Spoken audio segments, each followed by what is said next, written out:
I said, leave Gunna alone. Gunna didn't do nothing wrong. One thing I know about a nigga that ain't got nothing to lose, he gonna take everybody down with him. Picture this. Young Thug, the so-called slime king of the streets, trapped in a cold interrogation room for hours, puffing on smokes, grabbing snacks, and casually spilling details to the cops like it was nothing. That's the wild footage that just leaked, and it's flipping the entire YSL case upside down. People were so quick to call Gunna the snitch, but now this tape suggests the biggest rat might have been the man running the whole empire from the very start. And here's where it gets even crazier. Gunna's now using this tape to wreck Thug's reputation, even pointing fingers at him for allegedly helping cover up an Atlanta murder. This isn't some short, pressured chat either. We're talking about more than 2 hours of Thug sitting calm as ever, talking like he had nothing to fear, like the cops were his friends instead of his enemies. That fool, I'm like, you shot at somebody, bro? But I don't fucking know, because every day niggas broke fucking ball. I don't know. I honestly don't know. What makes this even more scandalous is how it started. This wasn't about YSL at first. Thug was picked up over some terroristic threats at a shopping mall. The cops made it crystal clear. No charges as long as you sit down and talk. And instead of staying silent or demanding a lawyer, Thug leaned back and agreed to answer everything. He refused to sign a statement, sure, but his words flowed for hours. And that single choice has everybody whispering that maybe Gunna wasn't the only one giving up secrets. Here's the part that really shocked people. Thug wasn't sitting there stressed or sweating. He was way too comfortable with the cops. They played the whole buddy-buddy role, and he fell right into it. He ordered food, lit up cigarettes, and even got irritated when they brought him the wrong condiments. That's mayonnaise. Mustard, I mean mustard, that's what I mean, I'm sorry. It didn't sound like an interrogation at all. It sounded like he was chilling at a diner with friends, not facing down detectives in a serious case. Now, if you know how rappers usually act when the feds got eyes on them, this was strange. Most people keep their mouths shut, but Thug, he treated the whole thing like a casual business meeting. And then things got heavy. Out of nowhere, he started dropping names. He brought up Pee Wee Roscoe, the same man forever linked to the infamous 2015 Lil Wayne tour bus shooting. Thug painted Roscoe as the type who lived reckless, breaking the law every single day. He even claimed Roscoe used to carry Wayne's drugs. But the second the talk shifted to who pulled the trigger on that tour bus, Thug backed away fast. He told police, "That wasn't me. I didn't order that. Roscoe was moving on his own." Depending on how you see it, that's either Thug clearing his name or tossing the blame to keep himself out of a murder-for-hire mess. And just when you thought it couldn't get spicier, here comes Birdman. Thug didn't hesitate to stir the pot, airing out the ugly fallout between Birdman and Lil Wayne. He spoke on the $30 million Wayne was supposedly owed, even clowning Wayne for crying over the money. He gave Wayne $70 million, and he owed him $30 million. He gave Drake $20 million, Nicki Minaj $10 million. He thought he had an understanding that he paid out the $100 million. But here's where it gets interesting. Police weren't just curious about rap beef. They pressed him on his lyrics. That's wild, considering at the very same time, people were already saying Thug was being positioned as the new Lil Wayne, Birdman's hand-picked replacement for the throne. But here's where things get real spicy. The cops weren't just poking around about rap beef. They straight up pressed Thug on his lyrics. They wanted to know, are these bars just entertainment? Or are they confessions wrapped in rhymes? Thug danced around the answers. He admitted some of his lines were exaggerated, but then hinted that some of them were pulled from real-life situations. That kind of half-truth is dangerous. It makes the tape feel less like music talk and more like a confession on wax. And the way the cops steered the conversation, it was clear they only cared about one question. Who put the battery in Pee Wee Roscoe's back? Who told him to target Lil Wayne? Who actually gained from that rap beef turning into bullets flying? Thug tried to deflect, but his words still managed to drag Birdman, YSL, and even himself right into the center of the storm. Once this leaked audio hit the internet, chaos exploded. Fans immediately jumped to call Thug a snitch. Go look at Thug's interview. They said, why you didn't sign Lil Baby? Thug said, because I didn't want to pull Lil Baby in my shit. Hey, Lil Baby, I know you might be watching, partner. This ain't got nothing to do with you. Get your money. Hey, we need somebody to win, buddy. It can't be you. But the situation isn't that black and white. Pee Wee Roscoe himself came out defending Thug, saying, "Thug is clean as Listerine." According to Roscoe, Thug wasn't ratting. He was just playing by interrogation rules, keeping it real, and trying to protect a close friend who was under heat. He even claimed the leaked clip was twisted by somebody who didn't hear the whole story. Thug also clapped back on social media. firing off a post on X where he wrote, "They didn't play my interrogation video in court because I helped my brother, the Ratware." His message was simple. He was standing by someone close, not betraying the crew.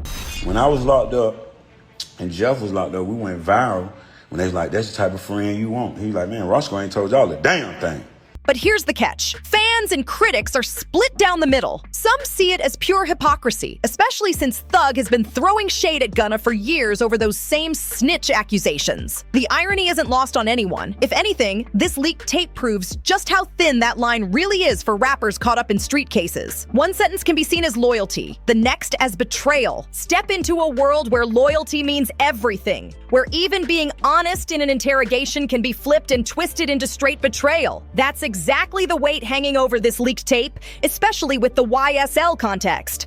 Some believe this footage ties directly into a bigger murder cover-up, and Thug's name keeps popping up right in the middle of it. This is where the story turns vicious. The bigger picture behind Young Thug's case was never just about music or a single crime. It's about a decade-long trail of violence linked to YSL. For years, YSL operated in the shadows, accused of orchestrating all kinds of chaos. Hits on rivals, drug pushing, armed robberies, even silencing witnesses. And the wildest part? They masked it all under the image of just being a flashy record label. Back in 2022, the hammer dropped hard. That massive indictment named 28 people tied to YSL, with charges stacked to show the crew was a gang built on fear. Prosecutors painted Thug as a co-founder and the proclaimed leader, running things from Cleveland Avenue to across Atlanta. They accused him of pulling young followers into a world where music and crime blurred until there was no line left. But the darkest part of this saga is the human cost. On May 18th, 2024, tragedy struck in brutal fashion. A mistaken identity led to the death of a young mother, while her 2-year-old child witnessed the horror right in front of their eyes. Prosecutors say YSL member Jamal Baker, alongside 2 co-conspirators, fired off more than 3 dozen bullets into a car they thought carried a rival. But inside was 21-year-old Naja Sapphire Cox and her baby. The assistant DA described it chillingly. The child was right there the whole time,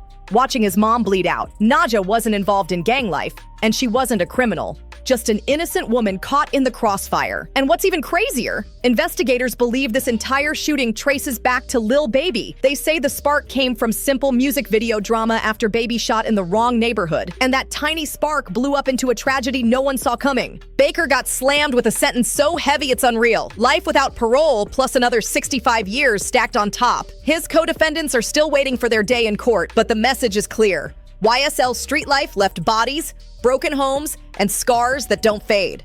This ain't just a headline. It's real lives ripped apart, innocent families caught in the middle of gang wars. But here's the twist. This same chaos might actually play into Gunna's hands. In hip-hop circles, Thug's always been seen as the untouchable OG, while Gunna got painted as the guy who folded under pressure. But now, with all this violence tied to YSL under the spotlight, Gunna has a window to flip the narrative. By staying clean and proving he had nothing to do with the hits, he can rebrand himself as loyal and streetwise, but not reckless.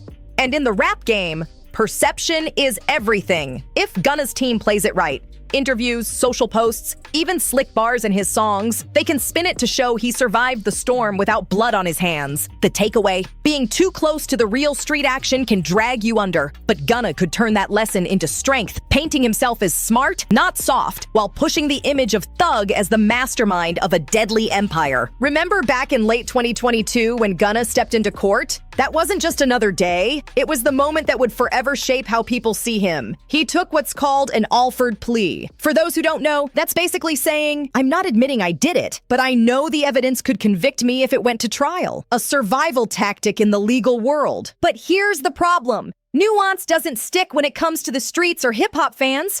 What did stick was explosive. Gunna openly acknowledged that YSL wasn't just a music label, it was a gang involved in everything from murders to drug trafficking.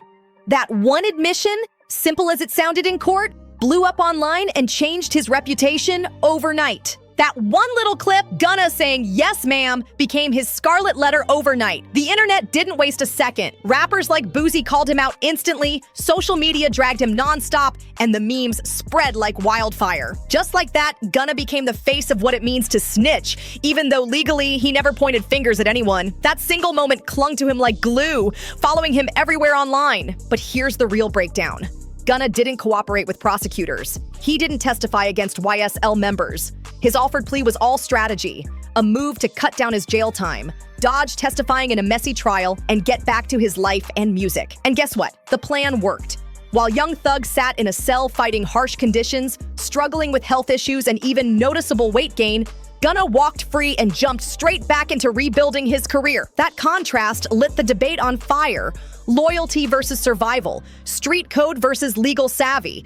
Some argued Gunna outsmarted the system, others said he broke the unwritten rules of the game. But here's the double standard nobody likes to admit. Plenty of YSL members took plea deals or admitted to gang activity, yet Gunna carried the heaviest backlash by far. Others quietly did their time with little noise, but Gunna was roasted relentlessly in public. He became the lightning rod for criticism. Fans, media, even rival artists questioned his loyalty. Why him? Because in hip-hop culture, the second you acknowledge gang ties, even for legal reasons, it's seen as betrayal. And the irony is hard to ignore. Thug, the so-called real one, stayed locked up, watching his health and image decline, while Gunna kept moving forward on the outside. Fan reactions were instant and explosive. Some praised Gunna as sharp and adaptable, a survivor who outmaneuvered a storm that could have crushed anyone. But others stamped him a traitor, ignoring the strategy behind his court move and branding him with that snitch label forever. And it wasn't just fans. The split spilled into the entire hip-hop world,